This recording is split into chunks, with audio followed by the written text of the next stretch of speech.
Perkenalkan, nama saya Willy Tarsisius Loho, mahasiswa Fakultas Hukum semester 4 Universitas Katolik de la Salle Manado. Video ini dibuat untuk memenuhi ujian akhir semester Hukum Lingkungan. Nomor 1. Apakah makna filosofi implementasi konstitusi bumi, air, dan kekayaan alam yang terkandung di dalamnya telah tercapai di Indonesia pada saat ini? Adakah jaminan bahwa kekayaan alam akan mendatangkan manfaat bagi generasi saat ini dan generasi mendatang apabila kekayaan alam ini tidak mengalami kerusakan akibat eksploitasi yang tidak terencana dan melanggar Undang-Undang PPLH? Jawaban nomor 1.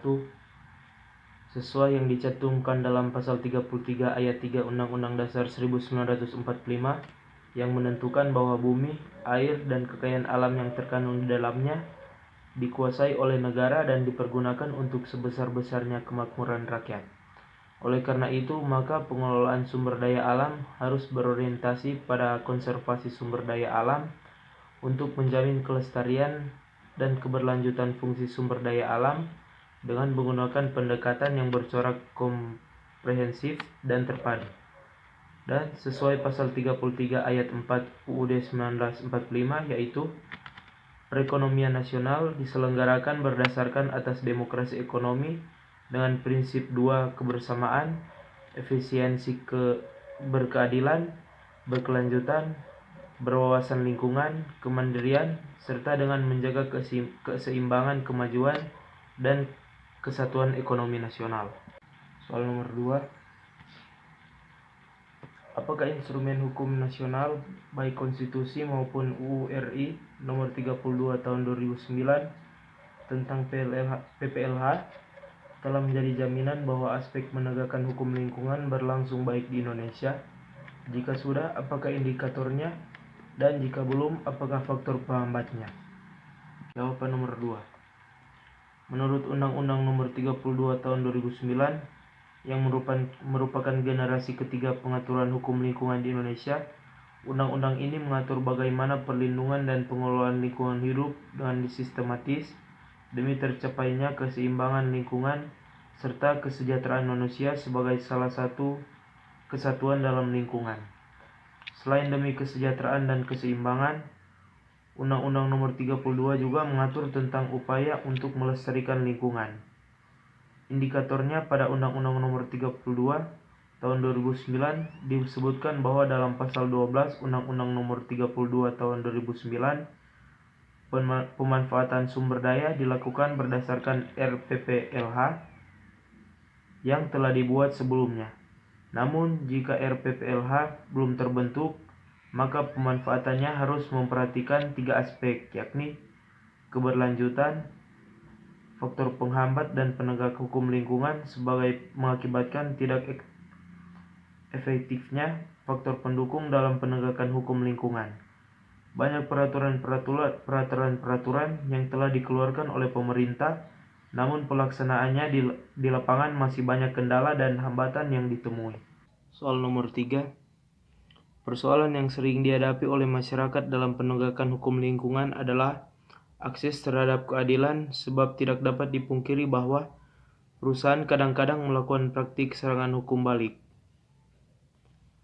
Beberapa contoh seperti Dr. Rignolda Jamaluddin dari Yayasan Kelola Manado divonis bersalah oleh Pengadilan Negeri Manado dengan amar putusan melakukan pencemaran nama baik perusahaan Newmont, serta kasus Jul Takaliwang dari Yayasan Suara Nurani yang divonis Pengadilan Manado 1,2 tahun dengan tuduhan provokasi mendemo tambang Australia PT Meareas Soputan Mining atau MSM.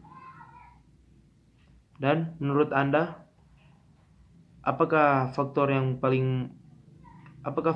menyebabkan hal demikian terjadi? Apakah ada alternatif lain untuk menangkal strategi serangan balik dari perusahaan tersebut terhadap masyarakat yang memperjuangkan keadilan di Indonesia? Jawabannya, karena setiap manusia memiliki hak untuk mengemukakan pendapat, dan cara mengatasinya atau mencegahnya adalah pemerintah harus bekerja sama dengan masyarakat agar kejadian seperti ini tidak terjadi lagi. Soal nomor 4. Menurut Anda, apakah yang perlu dilakukan oleh para pihak perusahaan jika AMDAL-nya bertentangan dengan rencana tata ruang wilayah, misalnya PT MSM, yang mendapat sorotan karena merencanakan pembuangan tailing ke Teluk Rinondoran dan memicu keresahan warga, masyarakat Minut, dan Kota Bitung?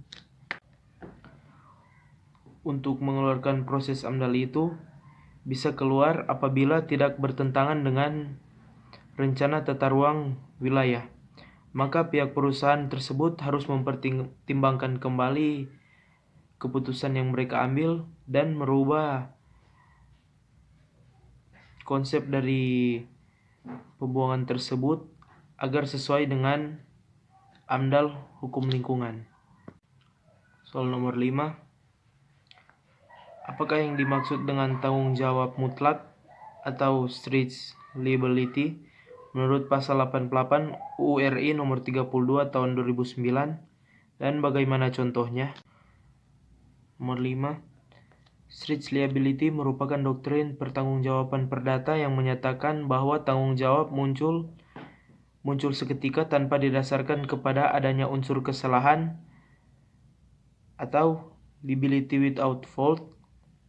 Dan doktrin strict liability merupakan tanggung jawab orang yang menjalankan suatu jenis kegiatan yang dapat digolongkan sebagai extra hazardous atau ultra hazardous atau abnormally dangerous, dan maka diwajibkan memikul segala kerugian yang ditimbulkan meskipun telah bertindak sangat hati-hati untuk mencegah bahaya atau kerugian tersebut, walaupun dilakukan tanpa kesengajaan. Prinsip tanggung jawab mutlak merupakan gagasan yang disampaikan dalam Undang-Undang Nomor 32 Tahun 2009 tentang Perlindungan dan Pengelolaan Lingkungan Hidup. Pasal 88 berbunyi, setiap orang yang tindakannya, usahanya, atau kegiatannya menggunakan B3 menghasilkan dan mengelola limbah B3. Soal nomor 6. Apakah yang dimaksud dengan prinsip pencegahan dini atau the precautionary principle dalam hukum lingkungan, dan apakah acuan yang dipakai untuk mengaplikasikan prinsip pencegahan ini?